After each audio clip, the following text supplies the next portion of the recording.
ఓం సదాశివసమారంభాం వ్యాసశంకరమధ్యమాం అస్మదాచార్యపర్యంతాం వందే గురుపరంపరాం. జ్యోతిషశాస్త్రాన్ని భావితరాల వారికి ప్రసాదించిన ఋషుల యొక్క పాదపద్మాలకి నమస్కారం చేసుకుంటూ, అలాగే నాకు ఈ జ్యోతిష విద్యను నేర్పిన గురువర్యులు జ్యోతిష బ్రహ్మ కీర్తిశేషులు శ్రీ ఈరంకి సూర్యనారాయణమూర్తి గారు, సూర్యశ్రీ దైవజ్ఞ గారి యొక్క పాదపద్మాలకి నమస్కారం చేసుకుంటూ, ఓం శ్రీ మహాగణాధిపతి నమః, శ్రీ గురుభ్యో నమః, హరి ఓం. కన్యారాశి వారికి ఈ వారం సాధారణమైనటువంటి గ్రహస్థితి గోచరిస్తూ ఉన్నది. గత వారంలో యోగించేటువంటి గ్రహాలతో పోల్చుకుంటే 1-2 గ్రహాల యొక్క అనుకూలత ఈ వారం కొంత తగ్గినది. భృగు షట్కము అనేటువంటి శుక్ర సంబంధమైనటువంటి దోషము, అలాగే సప్తమ స్థానస్థితి శనేశ్వరుడు, అలాగే పంచమ స్థానస్థితి రవికుజులు, ఇక్కడ గోచార రీత్యా కేంద్ర కోణ స్థానాల్లో కొంత పాపగ్రహ సంపత్తి ఏర్పడడం వల్ల ఒకంత ఇబ్బందికరమైనటువంటి వాతావరణం ఉంటుంది. ప్రత్యేకించి ఇది మీ మనస్తత్వంపైనే ప్రభావాన్ని చూపెడుతూ ఉంటుంది.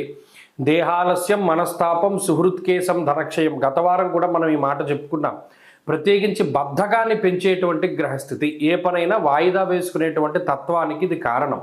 అయితే ఈ వారంలో ప్రధానంగా జన్మరాశి స్థిత చంద్రుని యొక్క స్థితి వారాంతంలో గురు శుక్ర శనివారాల్లో కలుగుతోంది. కాబట్టి శరీర సౌఖ్యం ఆరోగ్య అన్నది శాస్త్రం. వారాంతంలోనే కొంత మానసిక ప్రశాంతత ఉంటుంది తప్పితే వారం ప్రారంభ రోజులు మినహాయించి, అంటే పుష్యార్క యోగం ఉంటుంది ఆదివారం నాడు, ఆ తదుపరి సోమవారం వదిలేసి మంగళ బుధ గురువారాల్లో మాత్రం విపరీతమైనటువంటి అలసట, శారీరక శ్రమ ఉంటుంది.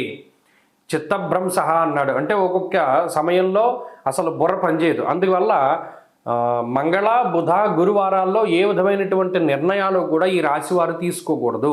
ఆ 3 రోజులు ఈ వారంలో కొంత ఇబ్బంది పెడుతూ ఉన్నాయి. అందువల్ల ఆ రోజుల్లో ముఖ్యమైనటువంటి పనులు చేయకుండా ఉండడము, లేదా ఏదైనా పెట్టుబడులు పెట్టవలసి వచ్చినప్పుడు ఆగడము, ఏదైనా వస్తువు కొనవలసి వచ్చినప్పుడు ఆగడము, ఇటువంటివన్నీ కూడా చెప్పదగినటువంటి సూచన. ఆ తదుపరి మరలా శుక్రవారం లగాయతూ మంచి గ్రహస్థితి ఉన్నది.